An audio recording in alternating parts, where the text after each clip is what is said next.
കഥയിലുമുണ്ടേ ഉള്ളു നിറഞ്ഞ റസൂല്.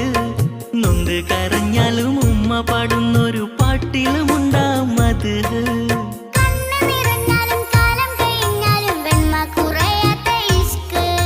മനസ്സിലും മഹിയിലും നബി നിറയുമ്പോൾ ഇഷ്കിനെ ചേർത്തവർ കരകയറുന്നു.